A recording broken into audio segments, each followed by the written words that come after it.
ਸਤਿ ਸ਼੍ਰੀ ਅਕਾਲ ਜੀ, ਤੁਸੀਂ ਦੇਖ ਰਹੇ ਹੋ ਪੰਜਾਬ ਮੇਲ ਯੂਐਸਏ ਟੀਵੀ। ਮੈਂ ਹਾਂ ਬਰਨ ਕੌਰ ਮਾਨ। ਖਬਰਾਂ ਦੇ ਬੁਲੇਟਿਨ ਵਿੱਚ ਤੁਹਾਡਾ ਸਵਾਗਤ। ਪੇਸ਼ ਨੇ ਪਹਿਲਾਂ ਚੁਣਵੀਆਂ ਖਬਰਾਂ।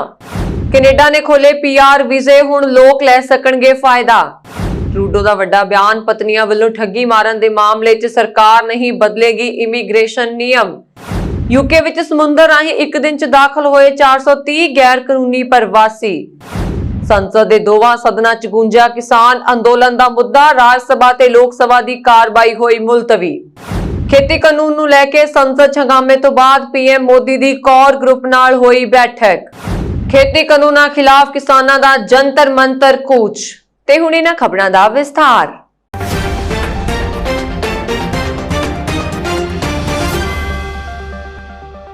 ਦੁਨੀਆ ਭਰ ਵਿੱਚ ਪ੍ਰਵਾਸੀਆਂ ਦੀ ਪਹਿਲੀ ਪਸੰਦ ਕੈਨੇਡਾ ਨੇ ਵੱਡਾ ਐਲਾਨ ਕੀਤਾ। ਇਸ ਨਾਲ ਕੈਨੇਡਾ ਜਾਣ ਅਤੇ ਉੱਥੇ ਪੱਕੇ ਹੋਣ ਦੇ ਚਾਹਵਾਨਾਂ ਨੂੰ ਫਾਇਦਾ ਹੋਵੇਗਾ। ਕੈਨੇਡਾ ਸਰਕਾਰ ਨੇ ਕਰੋਨਾ ਸੰਕਟ ਦੌਰਾਨ 90,000 ਪ੍ਰਵਾਸੀਆਂ ਨੂੰ ਕੈਨੇਡਾ ਦੀ ਪੱਕੀ ਨਾਗਰਿਕਤਾ ਦੇਣ ਦਾ ਐਲਾਨ ਕੀਤਾ। ਇਹ ਨਾਗਰਿਕਤਾ ਕੁਝ ਸ਼ਰਤਾਂ ਪੂਰੀਆਂ ਕਰਨ ਮਗਰੋਂ ਹਾਸਲ ਕੀਤੀ ਜਾ ਸਕਦੀ ਹੈ। ਕੈਨੇਡਾ ਸਰਕਾਰ ਨੇ 6 ਮਈ ਤੋਂ ਪੀਆਰ ਵੀਜ਼ੇ ਮਤਲਬ ਸਥਾਈ ਵਸਨੀਕ ਬਣਨ ਸੰਬੰਧੀ ਵੀਜ਼ੇ ਦੇਣੇ ਸ਼ੁਰੂ ਕਰ ਦਿੱਤੇ ਸਨ। ਜਿਹੜੇ ਲੋਕ ਸਰਕਾਰ ਦੀ ਇਸ ਯੋਜਨਾ ਦਾ ਲਾਭ ਲੈਣਾ ਚਾਹੁੰਦੇ ਨੇ ਉਹ ਜਲਦੀ ਤੋਂ ਜਲਦੀ ਆਨਲਾਈਨ ਅਪਲਾਈ ਕਰ ਸਕਦੇ ਨੇ। ਫੈਡਰਲ ਸਰਕਾਰ ਦੇ ਫੈਸਲੇ ਨਾਲ ਕੈਨੇਡਾ ਵਿੱਚ ਪਹਿਲਾਂ ਤੋਂ ਰਹਿ ਰਹੇ ਯੋਗ ਕਾਮਿਆਂ ਵਿਦਿਆਰਥੀਆਂ ਨੂੰ ਵੱਡੀ ਰਾਹਤ ਮਿਲੇਗੀ। ਇਸ ਫੈਸਲੇ ਨਾਲ ਵੱਡੀ ਗਿਣਤੀ ਭਾਰਤੀ ਵਿਦਿਆਰਥੀਆਂ ਨੂੰ ਫਾਇਦਾ ਪਹੁੰਚਣ ਦੀ ਪੂਰੀ ਸੰਭਾਵਨਾ ਹੈ। ਇਸ ਪ੍ਰੋਗਰਾਮ ਅਧੀਨ ਸਭ ਤੋਂ ਵੱਧ ਲਾਭ ਵਿਦੇਸ਼ੀ ਵਿਦਿਆਰਥੀਆਂ ਨੂੰ ਹੋਵੇਗਾ। ਇਸ ਸੰਬੰਧੀ ਅਰਜ਼ੀਆਂ ਲੈਣ ਲਈ ਪ੍ਰਕਿਰਿਆ 6 ਮਈ ਤੋਂ ਸ਼ੁਰੂ ਹੋ ਚੁੱਕੀ ਹੈ, ਜੋ ਕਿ 5 ਨਵੰਬਰ 2021 ਤੱਕ ਜਾਰੀ ਰਹੇਗੀ, ਜਦੋਂ ਤੱਕ ਟੀਚਾ ਪੂਰਾ ਨਹੀਂ ਹੋ ਜਾਂਦਾ। ਸਹੁਰਾ ਪਰਿਵਾਰ ਦੇ ਖਰਚੇ ਤੇ ਕੈਨੇਡਾ ਪਹੁੰਚਣ ਵਾਲੀਆਂ ਪਤਨੀਆਂ ਵੱਲੋਂ ਕੀਤੀ ਜਾ ਰਹੀ ਠੱਗੀ ਦੇ ਮਾਮਲੇ ਵਿੱਚ ਲਗਾਤਾਰ ਵਾਧਾ ਹੋ ਰਿਹਾ। ਇਸ ਸੰਬੰਧੀ ਇੱਕ ਪੱਤਰਕਾਰ ਵੱਲੋਂ ਪੁੱਛੇ ਗਏ ਸਵਾਲ ਦੇ ਜਵਾਬ ਵਿੱਚ ਕੈਨੇਡਾ ਦੇ ਪ੍ਰਧਾਨ ਮੰਤਰੀ ਜਸਟਿਨ ਟਰੂਡੋ ਨੇ ਸਪਸ਼ਟ ਜਵਾਬ ਦਿੱਤਾ। ਟਰੂਡੋ ਮੁਤਾਬਕ ਠੱਗੀ ਦੇ ਅਜਿਹੇ ਮਾਮਲਿਆਂ ਵਿੱਚ ਵਾਧੇ ਦੇ ਬਾਵਜੂਦ ਕੈਨੇਡਾ ਸਰਕਾਰ ਇਮੀਗ੍ਰੇਸ਼ਨ ਦੇ ਨਿਯਮਾਂ ਵਿੱਚ ਤਬਦੀਲੀ ਨਹੀਂ ਕਰੇਗੀ। ਪ੍ਰੈਸ ਵਾਰਤਾ ਵਿੱਚ ਲਵਪ੍ਰੀਤ ਖੁਦਕੁਸ਼ੀ ਮਾਮਲੇ ਦੇ ਸਵਾਲ ਦਾ ਜਵਾਬ ਦਿੰਦੇ ਹੋਏ ਟਰੂਡੋ ਨੇ ਇਹ ਜਾਣਕਾਰੀ ਦਿੱਤੀ। ਕੈਨੇਡੀਅਨ ਪੀਐਮ ਟਰੂਡੋ ਦਾ ਇਹ ਬਿਆਨ ਕੈਨੇਡਾ ਜਾਣ ਦੇ ਚਾਹਵਾਨ ਲੋਕਾਂ ਲਈ ਵੱਡੀ ਰਾਹਤ ਲਿਆਇਆ, ਕਿਉਂਕਿ ਕੈਨੇਡਾ ਵਿੱਚ ਬੈਠੀਆਂ ਪਤਨੀਆਂ ਵੱਲੋਂ ਆਪਣੇ ਪਤੀ ਨਾਲ ਕੀਤੀ ਜਾ ਰਹੀ ਠੱਗੀ ਦੇ ਮਾਮਲੇ 'ਚ ਅਚਾਨਕ ਵਧਣ ਕਾਰਨ ਇਹ ਚਰਚਾ ਛਿੜ ਗਈ ਸੀ ਕਿ ਹੁਣ ਕੈਨੇਡਾ ਸਰਕਾਰ ਨਿਯਮਾਂ ਵਿੱਚ ਸਖਤ ਤਬਦੀਲੀ ਕਰ ਦੇਵੇਗੀ, ਜਿਸ ਨਾਲ ਕੈਨੇਡਾ ਜਾਣਾ ਇੰਨਾ ਆਸਾਨ ਨਹੀਂ ਰਹੇਗਾ। ਗੌਰਤਲਬ ਹੈ ਕਿ ਜ਼ਿਲ੍ਹਾ ਬਰਨਾਲਾ ਦੇ ਪਿੰਡ ਕੋਠੇ ਗੋਵਿੰਦਪੁਰਾ ਦੇ ਹਰਪ੍ਰੀਤ ਦੇ ਪਰਿਵਾਰ ਨੇ ਉਸ ਦੀ ਮੌਤ ਲਈ ਕੈਨੇਡਾ ਵਿੱਚ ਪੜ੍ਹਾਈ ਦੇ ਆਧਾਰ ਤੇ ਗਈ ਹਰਪ੍ਰੀਤ ਦੀ ਪਤਨੀ ਬੇਅੰਤ ਕੌਰ ਨੂੰ ਜ਼ਿੰਮੇਵਾਰ ਠਹਿਰਾਇਆ। ਮਹਿਲਾ ਕਮਿਸ਼ਨ ਪੰਜਾਬ ਦੀ ਚੇਅਰਪਰਸਨ ਮਨੀਸ਼ਾ ਗੁਲਾਟੀ ਵੱਲੋਂ ਜਦੋਂ ਉਹਨਾਂ ਦੇ ਪਰਿਵਾਰ ਨਾਲ ਮਿਲਣ ਆਈ ਤਾਂ ਕਰੀਬ 42 ਮੁੰਡੇ ਅਤੇ ਉਹਨਾਂ ਦੇ ਪਰਿਵਾਰ ਵਾਲੇ ਮਨੀਸ਼ਾ ਗੁਲਾਟੀ ਨੂੰ ਮਿਲਣ ਲਈ ਪਹੁੰਚੇ, ਜੋ ਕੈਨੇਡਾ ਵਿੱਚ ਰਹਿ ਰਹੀਆਂ ਪਤਨੀਆਂ ਦੇ ਸਤਾਏ ਹੋਏ ਸਨ। ਯੂਕੇ ਵਿੱਚ ਸਮੁੰਦਰੀ ਪਾਣੀਆਂ ਰਾਹੀਂ ਕਿਸ਼ਤੀਆਂ ਦੀ ਵਰਤੋਂ ਕਰਕੇ ਗੈਰ ਕਾਨੂੰਨੀ ਪ੍ਰਵਾਸੀਆਂ ਦੀ ਆਮਦ ਵਿੱਚ ਵਾਧਾ ਹੋ ਰਿਹਾ। ਇਸ ਸੰਬੰਧੀ ਸਰਕਾਰ ਨੇ ਮੰਗਲਵਾਰ ਨੂੰ ਜਾਣਕਾਰੀ ਦਿੰਦਿਆਂ ਦੱਸਿਆ, ਇੱਕ ਦਿਨ ਵਿੱਚ ਘੱਟੋ-ਘੱਟ 430 ਪ੍ਰਵਾਸੀਆਂ ਨੇ ਗੈਰ ਕਾਨੂੰਨੀ ਢੰਗ ਨਾਲ ਸਮੁੰਦਰੀ ਚੈਨਲ ਨੂੰ ਪਾਰ ਕਰਕੇ ਯੂਕੇ ਵਿੱਚ ਪੈਰ ਧਰਿਆ ਹੈ। ਸੋਮਵਾਰ ਨੂੰ ਦੇਸ਼ ਵਿੱਚ ਦਾਖਲ ਹੋਏ ਗੈਰ ਕਾਨੂੰਨੀ ਪ੍ਰਵਾਸੀਆਂ ਦੀ ਗਿਣਤੀ ਨੇ ਸਤੰਬਰ 2020 ਵਿੱਚ ਇੱਕ ਦਿਨ 'ਚ ਆਏ 416 ਪ੍ਰਵਾਸੀਆਂ ਦੇ ਰਿਕਾਰਡ ਨੂੰ ਤੋੜ ਦਿੱਤਾ। ਸਰਕਾਰ ਅਨੁਸਾਰ ਯੂਕੇ ਵਿੱਚ ਗੈਰ ਕਾਨੂੰਨੀ ਪ੍ਰਵਾਸੀਆਂ ਦੀ ਗਿਣਤੀ ਵੱਧ ਰਹੀ ਹੈ, ਜਿਨ੍ਹਾਂ ਵਿੱਚੋਂ ਬਹੁਤ ਸਾਰੇ ਖਤਰਨਾਕ ਤਰੀਕੇ ਨਾਲ ਭੀੜ ਭਰੀਆਂ ਕਿਸ਼ਤੀਆਂ ਤੇ ਯੂਕੇ 'ਚ ਸਮੁੰਦਰੀ ਚੈਨਲ ਰਾਹੀਂ ਆਉਂਦੇ ਹਨ। ਅੰਕੜਿਆਂ ਅਨੁਸਾਰ 2020 ਦੀ ਸ਼ੁਰੂਆਤ ਤੋਂ ਇਹਨਾਂ ਦੀ ਗਿਣਤੀ ਵਿੱਚ ਵਾਧਾ ਹੋ ਰਿਹਾ। ਜ਼ਿਆਦਾਤਰ ਪ੍ਰਵਾਸੀ ਇੰਗਲੈਂਡ ਦੇ ਦੱਖਣੀ ਤੱਟ ਤੇ ਕੈਂਟ ਵਿੱਚ ਦਾਖਲ ਹੁੰਦੇ ਹਨ। ਅੰਕੜਿਆਂ ਅਨੁਸਾਰ ਪਿਛਲੇ ਸਾਲ ਯੂਰਪ ਤੋਂ ਚੈਨਲ ਪਾਰ ਕਰਕੇ ਖਤਰਨਾਕ ਰਸਤੇ ਨੂੰ ਸਮੁੰਦਰੀ ਜਹਾਜ਼ਾਂ ਕਿਸ਼ਤੀਆਂ ਨਾਲ ਪਾਰ ਕਰਕੇ ਲਗਭਗ 8500 ਲੋਕ ਬ੍ਰਿਟੇਨ ਵਿੱਚ ਪਹੁੰਚੇ ਅਤੇ ਇਹ ਜ਼ਿਆਦਾਤਰ ਕ੍ਰਾਸਿੰਗ ਫਰਾਂਸ ਵਿੱਚ ਸ਼ੁਰੂ ਹੁੰਦੀ ਹੈ। ਯੂਕੇ ਸਰਕਾਰ ਦੁਆਰਾ ਸਮੁੰਦਰੀ ਰਸਤੇ ਰਾਹੀਂ ਗੈਰ ਕਾਨੂੰਨੀ ਪ੍ਰਵਾਸੀਆਂ ਦੀ ਵੱਧ ਰਹੀ ਗਿਣਤੀ ਨਾਲ ਨਜਿੱਠਣ ਲਈ ਕਾਨੂੰਨੀ ਕੋਸ਼ਿਸ਼ਾਂ ਕੀਤੀਆਂ ਜਾ ਰਹੀਆਂ ਹਨ। ਭਾਰਤ ਵਿੱਚ ਦੋਵਾਂ ਸਦਨਾਂ ਦੀ ਕਾਰਵਾਈ ਹੰਗਾਮੇ ਨਾਲ ਸ਼ੁਰੂ ਹੋਈ, ਜਿਸ ਤੋਂ ਬਾਅਦ ਲੋਕ ਸਭਾ ਤੇ ਰਾਜ ਸਭਾ ਦੁਪਹਿਰ 12 ਵਜੇ ਤੱਕ ਮੁਲਤਵੀ ਕਰ ਦਿੱਤੀ ਗਈ ਸੀ। ਵਿਰੋਧੀ ਧਿਰਾਂ ਨੇ ਕਿਸਾਨਾਂ, ਟੈਕਸਾਸ ਅਤੇ ਕਰੋਨਾ ਦਾ ਮੁੱਦਾ ਚੁੱਕਿਆ, ਕਿਉਂਕਿ ਮਾਨਸੂਨ ਸੈਸ਼ਨ ਦੀ ਕਾਰਵਾਈ ਦਾ ਤੀਜਾ ਦਿਨ ਸੀ, ਜਦਕਿ ਇਸ ਦੇ ਨਾਲ ਹੀ ਜੰਤਰ ਮੰਤਰ ਵਿਖੇ ਕਿਸਾਨ ਸੰਸਦ ਲਈ ਵੀ ਚੱਲੇ ਸਨ। ਇਸ ਦੇ ਨਾਲ ਹੀ ਆਕਸੀਜਨ ਦੀ ਘਾਟ ਕਾਰਨ ਮੌਤਾਂ ਹੋਣ ਦੇ ਕਾਰਨ ਵੀ ਸਦਨ ਦੇ ਅੰਦਰ ਹੰਗਾਮਾ ਹੋਇਆ। ਇਸ ਤੇ ਵਿਰੋਧੀ ਧਿਰ ਵਿਸ਼ੇਸ਼ ਅਧਿਕਾਰ ਮਤੇ ਦੀ ਉਲੰਘਣਾ ਪੇਸ਼ ਕਰਨ ਦੀ ਤਿਆਰੀ ਕੀਤੀ। ਖੇਤੀ ਕਾਨੂੰਨ ਅਤੇ ਜਾਸੂਸੀ ਕਾਂਡ ਨੂੰ ਲੈ ਕੇ ਸੰਸਦ 'ਚ ਹੰਗਾਮਾ ਹੋਇਆ। ਇਸ ਦਾ ਕਾਰਨ ਸੰਸਦ ਦੀ ਕਾਰਵਾਈ ਨਹੀਂ ਚੱਲ ਸਕੀ। ਸੰਸਦ ਸ਼ੁਰੂ ਹੋਣ ਦੇ ਕੁਝ ਦੇਰ ਬਾਅਦ ਲੋਕ ਸਭਾ ਤੇ ਰਾਜ ਸਭਾ ਦੀ ਕਾਰਵਾਈ 12 ਵਜੇ ਤੱਕ ਮੁਲਤਵੀ ਹੋਈ।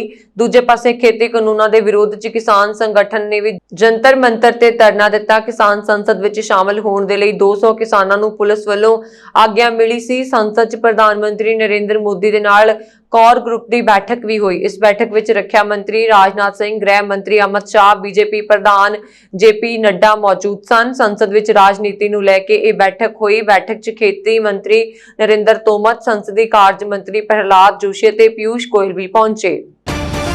ਦਿੱਲੀ ਦੀਆਂ ਹੱਦਾਂ ਤੇ ਪਿਛਲੇ ਕਰੀਬ 8 ਮਹੀਨਿਆਂ ਤੋਂ ਡਟੇ ਕਿਸਾਨਾਂ ਨੇ ਖੇਤੀ ਕਾਨੂੰਨਾਂ ਨੂੰ ਲੈ ਕੇ ਆਪਣਾ ਪ੍ਰਦਰਸ਼ਨ ਤੇਜ਼ ਕੀਤਾ। 22 ਜੁਲਾਈ ਨੂੰ ਕਿਸਾਨ ਜੰਤਰ ਮੰਤਰ ਤੇ ਧਰਨਾ ਪ੍ਰਦਰਸ਼ਨ ਕਰਦੇ ਨਜ਼ਰ ਆਏ। ਸਿੰਘੂ, ਟਿਕਰੀ ਅਤੇ ਗਾਜ਼ੀਪੁਰ ਸਰਹੱਦ ਤੋਂ ਕਰੀਬ 200 ਕਿਸਾਨਾਂ ਨੇ ਬੱਸਾਂ 'ਚ ਸਵਾਰ ਹੋ ਕੇ ਜੰਤਰ ਮੰਤਰ ਵੱਲ ਕੂਚ ਕੀਤਾ। ਉਧਰ ਪੁਲਿਸ ਵੱਲੋਂ ਕਿਸਾਨਾਂ ਨੂੰ ਰੋਕਿਆ ਗਿਆ ਅਤੇ ਬੱਸਾਂ ਦੀ ਚੈਕਿੰਗ ਵੀ ਕੀਤੀ ਗਈ, ਜਿਸ ਦੀ ਵਜ੍ਹਾ ਤੋਂ ਕਿਸਾਨਾਂ ਨੂੰ ਜੰਤਰ ਮੰਤਰ ਪਹੁੰਚਣ ਵਿੱਚ ਦੇਰੀ ਵੀ ਹੋਈ। ਪ੍ਰਦਰਸ਼ਨਕਾਰੀ ਕਿਸਾਨਾਂ ਨਾਲ ਮੌਜੂਦ ਯੋਗਿੰਦਰ ਜਾਦਵ ਨੇ ਕਿਹਾ ਕਿ ਪੁਲਿਸ ਵੱਲੋਂ ਬੱਸਾਂ ਦੀ ਚੈਕਿੰਗ ਕੀਤੀ ਗਈ। ਹੋਰ ਕਿਸਾਨ ਆਗੂਆਂ ਵੱਲੋਂ ਕਿਹਾ ਗਿਆ ਕਿ ਦਿੱਲੀ ਪੁਲਿਸ ਅਤੇ ਸਰਕਾਰ ਵਾਰ-ਵਾਰ ਆਪਣੇ ਵਾਅਦੇ ਤੋਂ ਮੁੱਕਰ ਰਹੀ ਹੈ, ਕਿਸਾਨਾਂ ਨੂੰ ਰਸਤੇ ਵਿੱਚ ਪਰੇਸ਼ਾਨ ਕਰ ਰਹੀ ਹੈ, ਪੁਲਿਸ ਜਾਣਬੁੱਝ ਕੇ ਘੁਮਾ ਰਹੀ ਹੈ। ਕਿਸਾਨਾਂ ਦੇ ਪ੍ਰਦਰਸ਼ਨ ਨੂੰ ਵੇਖਦਿਆਂ ਜੰਤਰ ਮੰਤਰ ਤੇ ਪੁਲਿਸ ਸੁਰੱਖਿਆ ਵੀ ਵਧਾਈ ਗਈ। ਦੱਸ ਦਈਏ ਕਿ ਜੰਤਰ ਮੰਤਰ ਕਿਸਾਨ ਭਵਨ ਤੋਂ ਕੁਝ ਮੀਟਰ ਦੀ ਦੂਰੀ ਤੇ ਹੀ ਸਥਿਤ ਹੈ। ਕਿਸਾਨ ਇੱਥੇ ਸਵੇਰੇ 11 ਵਜੇ ਤੋਂ ਲੈ ਕੇ ਸ਼ਾਮ 5 ਵਜੇ ਤੱਕ ਡਟੇ ਰਹੇ। ਕਿਸਾਨਾਂ ਦਾ ਕਹਿਣਾ ਹੈ ਕਿ ਇਹ ਕਿਸਾਨ ਸੰਸਦ ਹੋਵੇਗੀ। ਕਿਸਾਨਾਂ ਦੇ ਮੁੱਦਿਆਂ ਵੱਲ ਧਿਆਨ ਖਿੱਚਣ ਲਈ ਇਹ ਸਭ ਕੀਤਾ ਗਿਆ। ਦੱਸ ਦਈਏ ਕਿ ਸੰਸਦ ਦੇ ਮਾਨਸੂਨ ਸੈਸ਼ਨ ਦੌਰਾਨ ਕਿਸਾਨਾਂ ਨੇ ਆਪਣੀਆਂ ਮੰਗਾਂ ਰੱਖਣ ਲਈ ਸੰਸਦ ਦੇ ਬਾਹਰ ਪ੍ਰਦਰਸ਼ਨ ਦਾ ਐਲਾਨ ਕੀਤਾ ਸੀ। ਇਸ ਤੋਂ ਬਾਅਦ ਕਿਸਾਨਾਂ ਅਤੇ ਪੁਲਿਸ ਵਿਚਾਲੇ ਸਮਝੌਤਾ ਹੋਇਆ ਕਿ ਕਿਸਾਨ ਸ਼ਾਂਤੀਪੂਰਵਕ ਪ੍ਰਦਰਸ਼ਨ ਕਰਨਗੇ। ਸਿਰਫ 200 ਕਿਸਾਨ ਹੀ ਪ੍ਰਦਰਸ਼ਨ ਲਈ ਜਾਣਗੇ ਜੋ ਜੰਤਰ ਮੰਤਰ ਤੇ ਪ੍ਰਦਰਸ਼ਨ ਕਰਨਗੇ। ਉਹਨਾਂ 200 ਕਿਸਾਨਾਂ ਨੂੰ ਬੱਸਾਂ ਵਿੱਚ ਸਵਾਰ ਹੋਣ ਦੀ ਆਗਿਆ ਦਿੱਤੀ ਗਈ, ਜਿਨ੍ਹਾਂ ਨੂੰ ਕਿਸਾਨ ਜਥੇਬੰਦੀਆਂ ਵੱਲੋਂ ਆਈ ਕਾਰਡ ਦੇ ਕੇ ਨਿਯੁਕਤ ਕੀਤਾ ਗਿਆ। ਇਸ ਤਰ੍ਹਾਂ ਜਦੋਂ ਤੱਕ ਮਾਨਸੂਨ ਸੈਸ਼ਨ ਚੱਲੇਗਾ, ਕਿਸਾਨਾਂ ਦਾ ਜਥਾ ਇੰਜ ਹੀ ਆਵੇਗਾ। ਅਮਰੀਕਾ ਵਿੱਚ ਸੱਤਾ ਸੰਭਾਲਣ ਤੋਂ ਬਾਅਦ ਬਾਈਡਨ ਪ੍ਰਸ਼ਾਸਨ ਅਧੀਨ ਮੰਗਲਵਾਰ ਨੂੰ ਅਮਰੀਕੀ ਸੈਨਾ ਨੇ ਸੋਮਾਲੀਆ ਵਿੱਚ ਅੱਤਵਾਦੀਆਂ ਖਿਲਾਫ ਪਹਿਲੀ 에ਅਰ ਸਟ੍ਰਾਈਕ ਕੀਤੀ। ਪੈਂਟਾਗਨ ਦੁਆਰਾ ਜਾਰੀ ਰਿਪੋਰਟ ਅਨੁਸਾਰ ਇਸ ਤੇ ਹਵਾਈ ਹਮਲੇ ਨੇ ਸੋਮਾਲੀਆ ਦੇ ਗਲਾਕਾਯੋ ਸ਼ਹਿਰ ਵਿੱਚ ਅਲ ਸ਼ਬਾਬ ਦੇ ਅੱਤਵਾਦੀਆਂ ਨੂੰ ਨਿਸ਼ਾਨਾ ਬਣਾਇਆ। ਹਾਲਾਂਕਿ ਇਸ 에ਅਰ ਸਟ੍ਰਾਈਕ ਵਿੱਚ ਕਿਸੇ ਦੇ ਮਰਨ ਜਾਂ ਜ਼ਖਮੀ ਹੋਣ ਦੀ ਜਾਣਕਾਰੀ ਫਿਲਹਾਲ ਅਸਪਸ਼ਟ ਹੈ। ਅਲ ਸ਼ਬਾਬ ਅੱਤਵਾਦੀ ਸੰਗਠਨ ਉਸਾਮਾ ਬਿਨ ਲਾਦੇਨ ਦੁਆਰਾ ਸਥਾਪਿਤ ਅੱਤਵਾਦੀ ਸੰਗਠਨ ਅਲ ਕਾਇਦਾ ਨਾਲ ਜੁੜਿਆ ਹੋਇਆ ਹੈ ਅਤੇ ਇਸ ਗਰੁੱਪ ਨੇ ਲੰਬੇ ਸਮੇਂ ਤੋਂ ਸੋਮਾਲੀਆ ਦੀ ਸਰਕਾਰ ਦਾ ਤਖਤਾ ਪਲਟ ਕਰਨ ਅਤੇ ਦੇਸ਼ ਵਿੱਚ ਰਾਜਨੀਤਿਕ ਕੰਟਰੋਲ ਹਾਸਲ ਕਰਨ ਦੀ ਕੋਸ਼ਿਸ਼ ਕੀਤੀ। ਅਮਰੀਕਾ ਅਕਸਰ ਹਵਾਈ ਹਮਲਿਆਂ ਵਿੱਚ ਇਸ ਸੰਗਠਨ ਦੇ ਮੈਂਬਰਾਂ ਨੂੰ ਨਿਸ਼ਾਨਾ ਬਣਾਉਂਦਾ ਹੈ, ਪਰ ਬਾਈਡਨ ਦੁਆਰਾ ਰਾਸ਼ਟਰਪਤੀ ਦਾ ਅਹੁਦਾ ਸੰਭਾਲਣ ਤੋਂ ਬਾਅਦ ਸੋਮਾਲੀਆ ਵਿੱਚ ਇਹ ਪਹਿਲਾ ਹਮਲਾ ਸੀ। ਅਲ ਸ਼ਬਾਬ ਸੋਮਾਲੀਆ ਵਿੱਚ ਹੋਏ ਕਈ ਬੰਬ ਧਮਾਕਿਆਂ ਅਤੇ ਹੋਰ ਹਮਲਿਆਂ ਲਈ ਜ਼ਿੰਮੇਵਾਰ। ਹਾਲ ਹੀ ਵਿੱਚ ਇਸ ਮਹੀਨੇ ਦੇ ਸ਼ੁਰੂ ਵਿੱਚ ਇਸ ਗਰੁੱਪ ਦੁਆਰਾ ਦੇਸ਼ ਦੀ ਰਾਜਧਾਨੀ ਮੋਗਾਦਿਸ਼ੂ ਵਿੱਚ ਇੱਕ ਬੰਬ ਧਮਾਕਾ ਕੀਤਾ ਗਿਆ, ਜਿਸ ਵਿੱਚ 9 ਲੋਕਾਂ ਦੀ ਮੌਤ ਹੋ ਗਈ ਸੀ। ਆਏ ਦਿਨ ਅਮਰੀਕਾ ਵਿੱਚ ਪੰਜਾਬੀ ਭਾਈਚਾਰੇ ਲਈ ਮੰਦਭਾਗੀਆਂ ਖਬਰਾਂ ਆ ਰਹੀਆਂ ਨੇ। ਹਾਲੇ ਟਰੱਕ ਡਰਾਈਵਰ ਪਰਮਜੀਤ ਦੀ ਐਕਸੀਡੈਂਟ ਵਿੱਚ ਹੋਈ ਮੌਤ ਦੀ ਸਿਆਹੀ ਨਹੀਂ ਸੀ ਸੁੱਕੀ। ਇੱਕ ਹੋਰ ਪੰਜਾਬੀ ਟਰੱਕ ਡਰਾਈਵਰ ਬਚਿੱਤਰ ਸਿੰਘ ਦੀ ਭੇਦ ਭਰੀ ਹਾਲਤ ਵਿੱਚ ਮੌਤ ਹੋ ਗਈ।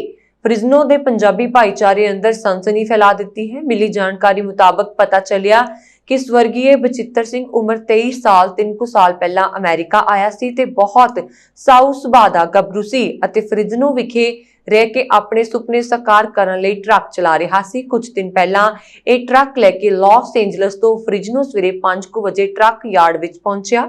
ਜਦੋਂ ਸ਼ਾਮ ਤੱਕ ਘਰ ਨਹੀਂ ਪਹੁੰਚਿਆ ਤਾਂ ਇਸ ਦੇ ਯਾਰਾਂ ਮਿੱਤਰਾਂ ਨੇ ਫੋਨ ਐਪ ਦੇ ਜ਼ਰੀਏ ਇਸ ਦੀ ਲੋਕੇਸ਼ਨ ਟਰੈਕ ਕਰਕੇ ਟਰੱਕ ਯਾਰਡ ਵਿੱਚ ਪਹੁੰਚ ਕੇ ਟਰੱਕ ਦਾ ਸਾਈਡ ਵਾਲਾ ਸ਼ੀਸ਼ਾ ਭੰਨ ਕੇ ਟਰੱਕ ਵਿੱਚ ਪਰਨੇ ਨਾਲ ਲਮਕਦੀ ਸਵਰਗੀਏ ਬਚਿੱਤਰ ਸਿੰਘ ਦੀ ਲਾਸ਼ ਬਰਾਮਦ ਕੀਤੀ। ਉਪਰੰਤ ਪੁਲਿਸ ਨੂੰ ਸੂਚਿਤ ਕੀਤਾ ਗਿਆ। ਪੁਲਿਸ ਨੇ ਮੌਕੇ ਤੇ ਪਹੁੰਚ ਕੇ ਲਾਸ਼ ਆਪਣੇ ਕਬਜ਼ੇ ਵਿੱਚ ਲੈ ਕੇ ਤਹਿਕੀਕਾਤ ਆਰੰਭ ਕੀਤੀ। ਪੁਲਿਸ ਲਾਸ਼ ਦਾ ਮੁਲਾਜ਼ਾ ਕਰਵਾ ਕੇ ਮੌਤ ਸੰਬੰਧੀ ਜਾਣਕਾਰੀ ਪਬਲਿਕ ਕਰੇਗੀ।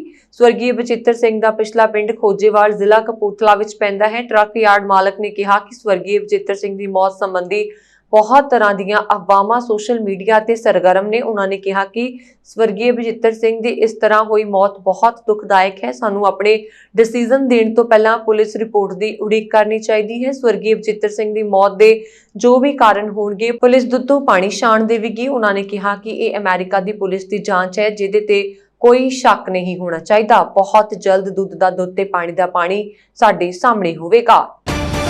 ਅਮਰੀਕਾ ਵਿੱਚ ਕੋਵਿਡ-19 ਦੀ ਲਾਗ ਦੇ ਮਾਮਲਿਆਂ ਵਿੱਚ ਵਾਧਾ ਦਰਜ ਕੀਤਾ ਜਾ ਰਿਹਾ ਹੈ। ਇਸ ਬਾਰੇ ਅੰਕੜਿਆਂ ਅਨੁਸਾਰ ਪਿਛਲੇ ਮਹੀਨੇ ਵਿੱਚ ਪੂਰੇ ਦੇਸ਼ ਵਿੱਚ ਨਵੀਆਂ ਇਨਫੈਕਸ਼ਨਾਂ ਵਿੱਚ 120% ਤੋਂ ਵਾਧਾ ਹੋਇਆ ਹੈ ਅਤੇ CDC ਦੀ ਡਾਇਰੈਕਟਰ ਨੇ ਜਾਣਕਾਰੀ ਦਿੱਤੀ ਕਿ ਇਹਨਾਂ ਮਾਮਲਿਆਂ ਵਿੱਚ ਡੈਲਟਾ ਵੇਰੀਐਂਟ ਦੀ ਲਾਗ ਦਾ 83% ਹਿੱਸਾ ਹੈ।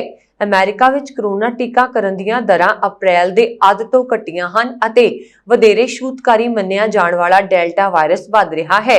CDC ਦੀ ਡਾਇਰੈਕਟਰ ਰੋਸੇਲ ਵਾਲੈਂਸਕੀ ਨੇ ਮੰਗਲਵਾਰ ਨੂੰ ਸੈਨੇਟ ਦੀ ਸੁਣਵਾਈ ਦੌਰਾਨ ਕਿਹਾ ਕਿ ਇਸ ਵਾਇਰਸ ਵਿੱਚ ਵਾਧਾ ਚਿੰਤਾਜਨਕ ਹੈ। ਡੈਲਟਾ ਵਾਇਰਸ ਦੇ ਵਾਧੇ ਨੂੰ ਦੇਖਦੇ ਹੋਏ ਫਲੋਰੀਡਾ ਦੇ ਹਸਪਤਾਲਾਂ ਵਿੱਚ ਆਪਣੀ ਤਿਆਰੀ ਸ਼ੁਰੂ ਕਰ ਦਿੱਤੀ ਹੈ।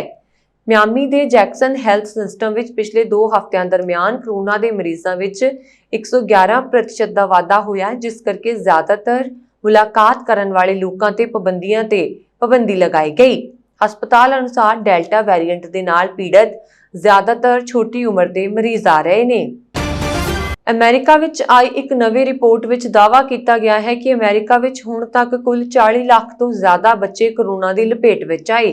ਅਮਰੀਕਨ ਅਕੈਡਮੀ ਆਫ ਪੀਡੀਆਟ੍ਰਿਕਸ ਅਤੇ ਚਿਲਡਰਨ ਹਸਪੀਟਲ ਐਸੋਸੀਏਸ਼ਨ ਦੀ ਇੱਕ ਨਵੀਂ ਰਿਪੋਰਟ ਦੇ ਅਨੁਸਾਰ ਕਰੋਨਾ ਮਹਾਮਾਰੀ ਦੀ ਸ਼ੁਰੂਆਤ ਦੇ ਬਾਅਦ ਹੁਣ ਤੱਕ ਅਮਰੀਕਾ ਵਿੱਚ 40 ਲੱਖ ਤੋਂ ਜ਼ਿਆਦਾ ਬੱਚੇ ਕਰੋਨਾ ਪੋਜ਼ਿਟਿਵ ਪਾਏ ਗਏ। ਰਿਪੋਰਟ ਅਨੁਸਾਰ 15 ਜੁਲਾਈ ਤੱਕ ਲਗਭਗ 40.9 ਲੱਖ ਬੱਚੇ ਕੋਵਿਡ-19 ਨਾਲ ਪੀੜਤ ਹੋ ਚੁੱਕੇ ਹਨ। ਪਿਛਲੇ ਕੁਝ ਮਹੀਨਿਆਂ ਵਿੱਚ ਹਫ਼ਤਾਵਾਰੀ ਰਿਪੋਰਟ ਕੀਤੇ ਗਏ ਮਾਮਲਿਆਂ ਵਿੱਚ ਕਮੀ ਤੋਂ ਬਾਅਦ ਦੇਸ਼ ਵਿੱਚ ਜੁਲਾਈ ਵਿੱਚ ਮਾਮਲਿਆਂ ਵਿੱਚ ਵਾਧਾ ਦੇਖਿਆ ਗਿਆ।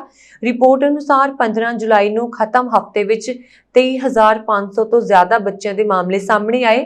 ਸਿਹੂਹਾਂ ਦੀ ਰਿਪੋਰਟ ਅਨੁਸਾਰ ਅਮਰੀਕਾ ਦੇ ਸਾਰੇ ਕੋਵਿਡ-19 ਮਾਮਲਿਆਂ ਵਿੱਚ ਬੱਚਿਆਂ ਦੇ ਮਾਮਲੇ 14.2% ਹਨ। ਰਿਪੋਰਟ ਵਿੱਚ ਕਿਹਾ ਗਿਆ ਹੈ ਕਿ ਹਸਪਤਾਲ ਵਿੱਚ ਭਰਤੀ ਹੋਣ ਵਾਲੇ ਕੁਝ ਲੋਕਾਂ ਵਿੱਚ ਬੱਚਿਆਂ ਦਾ प्रतिशत 1.3% ਤੋਂ 3.6% ਅਤੇ ਸਾਰੀ ਕੋਵਿਡ-19 ਮੌਤਾਂ ਵਿੱਚ 0 ਤੋਂ 0.26% ਹਿੱਸਾ ਬੱਚਿਆਂ ਦਾ ਹੈ। ਅਮਰੀਕਾ ਦੇ ਸਾਬਕਾ ਰਾਸ਼ਟਰਪਤੀ ਡੋਨਾਲਡ ਟਰੰਪ ਦੀਆਂ ਮੁਸੀਬਤਾਂ ਵਧਣ ਦੇ ਨਾਲ ਹੀ ਉਹਨਾਂ ਦੇ ਕਰੀਬੀ ਦੋਸਤਾਂ ਦੇ ਵੀ ਮਾਮਲੇ ਖੁੱਲ ਰਹੇ ਨੇ। ਹੁਣ ਟਰੰਪ ਦੇ ਪ੍ਰਮੁੱਖ ਸਹਿਯੋਗੀ ਥਾਮਸ ਜੇ ਬਰਾਕ ਤੇ ਸੰਕਟ ਦੇ ਬੱਦਲ ਮੰਡਰਾ ਰਹੇ ਨੇ। ਉਹਨਾਂ ਨੇ ਮੰਗਲਵਾਰ ਨੂੰ ਗ੍ਰਿਫਤਾਰ ਕਰ ਲਿਆ ਗਿਆ। ਬਰਾਕ ਤੇ ਦੋਸ਼ ਹੈ ਕਿ ਉਹਨਾਂ ਨੇ ਸੰਯੁਕਤ ਅਰਬ ਅਮੀਰਾਤ ਲਈ ਲਾਬਿੰਗ ਕੀਤੀ, ਇਸ ਲਈ ਅਮਰੀਕੀ ਨੀਤੀ ਨੂੰ ਪ੍ਰਭਾਵਿਤ ਕਰਨ ਦੀ ਕੋਸ਼ਿਸ਼ ਕੀਤੀ। ਇੱਕ ਪਾਸੇ ਉਹਨਾਂ ਨੇ UAE ਦਾ ਏਜੰਟ ਬਣ ਕੇ ਕੰਮ ਕੀਤਾ। ਸਾਂਤਾ ਮੋਨਿਕਾ ਕੈਲੀਫੋਰਨੀਆ ਦੇ ਰਹਿਣ ਵਾਲੇ ਬਰਾਕ ਉਹਨਾਂ 3 ਲੋਕਾਂ 'ਚ ਸ਼ਾਮਲ ਹੈ ਜਿਨ੍ਹਾਂ ਤੇ ਬਰੁਕਲਿਨ ਨਿਊਯਾਰਕ ਦੀ ਸੰਘੀ ਅਦਾਲਤ 'ਚ UAE ਦੇ ਹਿੱਤਾਂ ਲਈ ਇੱਕ ਏਜੰਟ ਦੇ ਰੂਪ 'ਚ ਕੰਮ ਕਰਨ ਦਾ ਕੇਸ ਚਲਾਇਆ ਗਿਆ। ਇਸੇ ਸੰਬੰਧ ਵਿੱਚ ਉਹਨਾਂ ਦੀ ਗ੍ਰਿਫਤਾਰੀ ਹੋਈ। ਇਹ ਮਾਮਲੇ 2016 ਤੋਂ ਬਾਅਦ ਦੇ ਨੇ ਜਦੋਂ ਡੋਨਾਲਡ ਟਰੰਪ ਰਾਸ਼ਟਰਪਤੀ ਸਨ। ਟਰੰਪ ਦੇ ਸੰਯੁਕਤ ਅਰਬ ਅਮੀਰਾਤ ਨਾਲ ਬਹੁਤ ਹੀ ਮਿੱਠੇ ਸੰਬੰਧ ਮੰਨੇ ਜਾ ਰਹੇ ਨੇ। ਅਮਰੀਕਾ ਵਿੱਚ ਕਰੋੜਪਤੀ ਵਿਅਕਤੀ ਜੈਫ ਬੇਜ਼ੋਸ ਦੀ ਪ੍ਰਾਈਵੇਟ ਸਪੇਸ ਕੰਪਨੀ ਬਲੂ ਓਰੀਜ਼ਨ ਵੱਲੋਂ ਸਪੇਸ ਵਿੱਚ ਭਰੀ ਗਈ ਮਨੁੱਖੀ ਉਡਾਣ ਵਿੱਚ ਇੱਕ 82 ਸਾਲਾ ਔਰਤ ਨੇ ਸ਼ਾਮਲ ਹੋ ਕੇ ਇਤਿਹਾਸ ਰਚਿਆ। ਬੈਲੀ ਫੰਕ ਨਾਮ ਦੀ ਇਸ ਬਜ਼ੁਰਗ ਮਹਿਲਾ ਨੇ ਦਹਾਕਿਆਂ ਪਹਿਲਾਂ ਵੀ ਸਪੇਸ ਵਿੱਚ ਜਾਣ ਦੀ ਕੋਸ਼ਿਸ਼ ਕੀਤੀ, ਪਰ ਉਸ ਨੂੰ ਇਨਕਾਰ ਕਰ ਦਿੱਤਾ ਗਿਆ ਸੀ। ਪਰ ਮੰਗਲਵਾਰ 20 ਜੁਲਾਈ ਨੂੰ ਜੈਫ ਬੇਜ਼ੋਸ ਨਾਲ ਇਸ ਬਜ਼ੁਰਗ ਮਹਿਲਾ ਨੇ ਧਰਤੀ ਤੋਂ ਬਾਹਰਲੀ ਦੁਨੀਆ ਨੂੰ ਵੇਖਣ ਦਾ ਸੁਪਨਾ ਪੂਰਾ ਕੀਤਾ। ਫੰਕ ਨੇ ਕਿਹਾ ਕਿ ਉਸ ਨੂੰ ਇਸ ਮੌਕੇ ਦਾ ਲੰਬੇ ਸਮੇਂ ਤੋਂ ਤਕਰੀਬਨ 60 ਸਾਲ ਤੋਂ ਇੰਤਜ਼ਾਰ ਸੀ ਅਤੇ ਉਸਨੇ ਮੰਗਲਵਾਰ ਨੂੰ ਸਪੇਸ ਵਿੱਚ 10 ਮਿੰਟ ਦੀ ਯਾਤਰਾ ਲਈ ਬਲੂ ਓਰੀਜ਼ਨ ਦੇ ਸਪੇਸ ਕ੍ਰਾਫਟ ਵਿੱਚ ਪੱਛਮੀ ਟੈਕਸਾਸ ਤੋਂ ਉਡਾਣ ਭਰੀ। 1960 ਦੇ ਦਹਾਕੇ ਵਿੱਚ ਫੰਕ 13 ਔਰਤਾਂ ਦੇ ਸਮੂਹ ਮਰਕਰੀ 13 ਦੀ ਸਭ ਤੋਂ ਛੋਟੀ ਮੈਂਬਰ ਸੀ। ਫੰਕ 82 ਸਾਲ ਦੀ ਸੀ। ਉਮਰ ਵਿੱਚ ਸਪੇਸ ਯਾਤਰਾ ਕਰਕੇ ਇੱਕ ਹੋਰ ਬਜ਼ੁਰਗ ਸਪੇਸ ਯਾਤਰੀ ਗਲੇਨ ਦੇ ਰਿਕਾਰਡ ਨੂੰ 5 ਸਾਲਾਂ ਦੇ ਫਰਕ ਨਾਲ ਤੋੜ ਕੇ ਸਭ ਤੋਂ ਬਜ਼ੁਰਗ ਪੁਲਾੜ ਯਾਤਰੀ ਬਣ ਗਈ ਹੈ। ਕੈਨੇਡਾ ਦੇ ਸ਼ਹਿਰ ਸਰੀ ਵਿਖੇ ਇੱਕ ਨਸਲਵਾਦੀ ਗੋਰੇ ਨੇ ਨੌਜਵਾਨ ਸਿੱਖ ਟਰੱਕ ਡਰਾਈਵਰ ਜਗਦੀਪ ਸਿੰਘ ਦੀ ਦਸਤਾਰ ਲਾ ਦਿੱਤੀ। ਮਿਲੀ ਖਬਰ ਅਨੁਸਾਰ ਜਗਦੀਪ ਸਿੰਘ ਸਸਕੈਚੈਬਨ ਤੋਂ ਟਰੱਕ ਦਾ ਲੋਡ ਲੈ ਕੇ ਸਰੀ ਆਇਆ ਸੀ ਤੇ ਜਦੋਂ ਉਹ ਸਰੀ ਦੀ 128 ਸਟਰੀਟ ਤੇ 80 ਐਵਨਿਊ ਨੇੜੇ ਰੁਕਿਆ ਤਾਂ ਉਸਦੇ ਟਰੱਕ ਪਿੱਛੇ ਆ ਰਹੇ ਕਾਲੇ ਰੰਗ ਦੇ ਪਿਕਅਪ 'ਚ ਗੋਰਾ ਤੇ ਗੋਰੀ ਬਾਹਰ ਆਏ। ਬਿਨਾਂ ਸ਼ਰਟ ਤੋਂ ਭੜਕਿਆ ਅਧਖੜ ਉਮਰ ਦਾ ਗੋਰਾ ਜਗਦੀਪ ਸਿੰਘ ਨੂੰ ਗਾਲਾਂ ਕੱਢਣ ਲੱਗ ਪਿਆ। ਉਸਤੇ ਤੱਫੇ ਮਾਰੇ ਤੇ ਦਸਤਾਰ ਲਾ ਦਿੱਤੀ, ਪਰ ਜਗਦੀਪ ਸਿੰਘ ਸ਼ਾਂਤ ਹੋ ਕੇ ਉੱਥੇ ਖੜਾ ਰਿਹਾ ਤੇ ਉਸਨੇ ਨਸਲਵਾਦੀ ਗੋਰੇ ਨੂੰ ਕੁਝ ਨਾ ਕਿਹਾ। ਇਹ ਸਾਰੀ ਘਟਨਾ ਨੇੜਲੇ ਸਟੋਰ ਤੇ ਲੱਗੇ CCTV ਕੈਮਰੇ ਵਿੱਚ ਕੈਦ ਹੋ ਗਈ। ਪੁਲਿਸ ਨੇ ਉਕਤ ਗੋਰੇ ਨੂੰ ਗ੍ਰਿਫਤਾਰ ਕਰਕੇ ਛੱਡ ਦਿੱਤਾ। ਉਸ ਨੂੰ ਅਜੇ ਤੱਕ ਚਾਰਜ ਨਹੀਂ ਕੀਤਾ ਗਿਆ। ਪਾਕਿਸਤਾਨ ਨੇ ਅਣਉਚਿਤ ਸਮੱਗਰੀ ਹਟਾਉਣ 'ਚ ਕਥਿਤ ਤੌਰ ਤੇ ਅਸਫਲ ਰਹਿਣ ਤੇ ਟਿਕਟੌਕ ਐਪ ਤੇ ਬੁੱਧਵਾਰ ਨੂੰ ਰੋਕ ਲਾ ਦਿੱਤੀ। ਸ਼ਾਰਟ ਵੀਡੀਓ ਸ਼ੇਅਰ ਕਰਨ ਦੀ ਸਹੂਲਤ ਦੇਣ ਵਾਲੀ ਚੀਨ ਦੀ ਇਸ ਐਪ ਤੇ ਦੇਸ਼ 'ਚ ਹਾਲ ਹੀ ਦੇ ਮਹੀਨਿਆਂ 'ਚ ਚੌਥੀ ਵਾਰ ਪਾਬੰਦੀ ਲੱਗੀ। Telecom regulators Pakistan telecommunication authority ਨੇ ਟਵੀਟ ਕਰਕੇ ਕਿਹਾ ਕਿ ਇਲੈਕਟ੍ਰੋਨਿਕ ਅਪਰਾਧ ਰੋਕਥਾਮ ਕਾਨੂੰਨ 2016 ਦੇ ਪ੍ਰਬੰਧਾਂ ਕਾਰਨ ਪੀਟੀਏ ਨੇ ਦੇਸ਼ 'ਚ ਟਿਕਟੌਕ ਐਪ ਤੇ ਇਸ ਦੀ ਵੈਬਸਾਈਟ ਤੇ ਪਾਬੰਦੀ ਲਾ ਦਿੱਤੀ। ਇਸ ਵਿੱਚ ਕਿਹਾ ਗਿਆ ਹੈ ਕਿ ਇਸ ਪਲੇਟਫਾਰਮ ਤੇ ਅਣਉਚਿਤ ਸਮੱਗਰੀ ਲਗਾਤਾਰ ਮਿਲ ਰਹੀ ਹੈ ਤੇ ਇਸ ਤਰ੍ਹਾਂ ਦੀ ਸਮੱਗਰੀ ਨੂੰ ਹਟਾਉਣ ਲਈ ਕੋਈ ਕਦਮ ਨਹੀਂ ਚੁੱਕੇ ਜਾ ਰਹੇ, ਜਿਸ ਕਾਰਨ ਇਹ ਕਾਰਵਾਈ ਕਰਨੀ ਪਈ। ਇਸ ਤੋਂ ਪਹਿਲਾਂ 2 ਜੁਲਾਈ ਨੂੰ ਸਿੰਧ ਹਾਈ ਕੋਰਟ ਨੇ ਦੇਸ਼ 'ਚ ਅਨੈਤਿਕਤਾ ਫੈਲਾਉਣ ਕਾਰਨ ਟਿਕਟੌਕ ਤੇ ਪਾਬੰਦੀ ਲਾਉਣ ਦੇ ਆਪਣੇ ਪਹਿਲਾਂ ਦੇ ਫੈਸਲੇ ਨੂੰ ਵਾਪਸ ਲੈ ਲਿਆ। ਅਦਾਲਤ ਨੇ 28 ਜੂਨ ਨੂੰ ਪੀਟੀਏ ਤੋਂ ਇੱਕ ਨਾਗਰਿਕ ਦੀ ਸ਼ਿਕਾਇਤ ਤੇ ਟਿਕਟੌਕ ਨੂੰ ਬੰਦ ਕਰਨ ਨੂੰ ਕਿਹਾ ਸੀ। ਇਸ ਤੋਂ ਪਹਿਲਾਂ ਮਾਰਚ ਵਿੱਚ ਪੇਸ਼ਾਵਰ ਹਾਈ ਕੋਰਟ ਨੇ ਕਈ ਨਾਗਰਿਕਾਂ ਦੀ ਪਟੀਸ਼ਨ ਤੇ ਇਸ ਐਪ ਨੂੰ ਪਾਬੰਦੀਸ਼ੁਦਾ ਕਰ ਦਿੱਤਾ ਸੀ। ਹਾਲਾਂਕਿ ਕੁਝ ਹਫ਼ਤਿਆਂ ਬਾਅਦ ਪਾਬੰਦੀ ਹਟਾਉਂਦੇ ਹੋਏ ਅਦਾਲਤ ਨੇ ਪੀਟੀਏ ਨੂੰ ਕਿਹਾ ਸੀ ਕਿ ਉਹ ਅਜਿਹੇ ਕਦਮ ਚੁੱਕੇ ਜਿਨ੍ਹਾਂ ਦੇ ਚਲਦਿਆਂ ਕੋਈ ਅਨੈਤਿਕ ਸਮੱਗਰੀ ਅਪਲੋਡ ਨਾ ਕੀਤੀ ਜਾ ਸਕੇ। ਪੀਟੀਏ ਨੇ ਪਿਛਲੇ ਸਾਲ ਅਕਤੂਬਰ 'ਚ ਟਿਕਟੌਕ ਤੇ ਪਹਿਲੀ ਵਾਰ ਪਾਬੰਦੀ ਲਾਈ ਸੀ। ਪੰਜਾਬ ਕਾਂਗਰਸ ਵਿਚਲਾ ਵਿਵਾਦ ਨਹੀਂ ਰੁਕ ਰਿਹਾ। ਜਿੱਥੇ ਕਿ ਕੈਪਟਨ ਸਿੱਧੂ ਦੁਆਰਾ ਮਾਫੀ ਮੰਗੇ ਜਾਣ ਤੇ ਅੜੇ ਹੋਏ ਹਨ, ਉੱਥੇ ਹੀ ਸਿੱਧੂ ਪਰਵਾਹ ਕੀਤੇ ਬਿਨਾਂ ਪਾਰਟੀ ਦੇ ਨੇਤਾਵਾਂ ਨੂੰ ਇਕੱਠਾ ਕਰਕੇ ਸ਼ਕਤੀ ਪ੍ਰਦਰਸ਼ਨ ਕਰਨ ਵਿੱਚ ਜੁਟੇ ਹੋਏ। ਬੁੱਧਵਾਰ ਨੂੰ ਸਿੱਧੂ ਨੇ ਵਿਧਾਇਕਾਂ ਦੀ ਫੌਜ ਦੇ ਨਾਲ ਸ੍ਰੀ ਦਰਬਾਰ ਸਾਹਿਬ ਅਤੇ ਅੰਮ੍ਰਿਤਸਰ ਦੇ ਦੁਰਗਿਆਨਾ ਮੰਦਿਰ ਵਿਖੇ ਮੱਥਾ ਟੇਕਿਆ ਸੀ। ਇਸ ਦੇ ਨਾਲ ਹੀ ਹਾਈ ਕਮਾਨ ਨੇ ਇੱਕ ਵਾਰ ਫਿਰ ਕੈਪਟਨ ਅਤੇ ਸਿੱਧੂ ਦਰਮਿਆਨ ਹੋਏ ਵਿਵਾਦ ਨੂੰ ਖਤਮ ਕਰਨ ਲਈ ਵੇਣੂਗੋਪਾਲ, ਜੈਪ੍ਰਕਾਸ਼ ਅਗਰਵਾਲ ਅਤੇ ਮੱਲਿਕਾ ਅਰਜੁਨ ਖੜਗੇ ਦੀ ਕਮੇਟੀ ਨੂੰ ਜ਼ਿੰਮੇਵਾਰੀ ਸੌਂਪੀ। ਰਾਸ਼ਟਰੀ ਪ੍ਰਧਾਨ ਸੋਨੀਆ ਗਾਂਧੀ ਅਤੇ ਜਨਰਲ ਸਕੱਤਰ ਰਾਹੁਲ ਗਾਂਧੀ ਨੇ ਕਮੇਟੀ ਨੂੰ ਦੋਵਾਂ ਨੇਤਾਵਾਂ ਨਾਲ ਮੁਲਾਕਾਤ ਕਰਨ ਅਤੇ ਵਿਵਾਦ ਖਤਮ ਕਰਨ ਲਈ ਕਿਹਾ। ਕਮੇਟੀ ਜਲਦੀ ਹੀ ਦੋਵਾਂ ਨੂੰ ਦਿੱਲੀ ਬੁਲਾ ਸਕਦੀ ਹੈ। ਇਸ ਦੇ ਨਾਲ ਹੀ ਨਵਜੋਤ ਸਿੰਘ ਸਿੱਧੂ 23 ਜੁਲਾਈ ਨੂੰ ਪੰਜਾਬ ਕਾਂਗਰਸ ਦੇ ਨਵੇਂ ਨਿਯੁਕਤ ਕੀਤੇ ਗਏ ਪ੍ਰਧਾਨ ਵਜੋਂ ਅਹੁਦਾ ਸੰਭਾਲਣਗੇ ਅਤੇ ਸਵੇਰੇ 11 ਵਜੇ ਕਾਂਗਰਸ ਭਵਨ ਵਿਖੇ ਤਾਜਪੋਸ਼ੀ ਕਰਨਗੇ। ਇਹ ਸਨ ਹੁਣ ਤੱਕ ਦੀਆਂ ਖਬਰਾਂ। ਮੈਨੂੰ ਵਰੁਣ ਕੌਰ ਮਾਨ ਨੂੰ ਦਿਓ ਆਗਿਆ। ਹੋਰ ਖਬਰਾਂ ਦੇ ਲਈ ਸਾਡਾ YouTube ਚੈਨਲ ਪੰਜਾਬ ਮੇਲ USA TV ਸਬਸਕ੍ਰਾਈਬ ਕਰਨਾ ਨਾ ਭੁੱਲਣਾ। ਸਤਿ ਸ਼੍ਰੀ ਅਕਾਲ।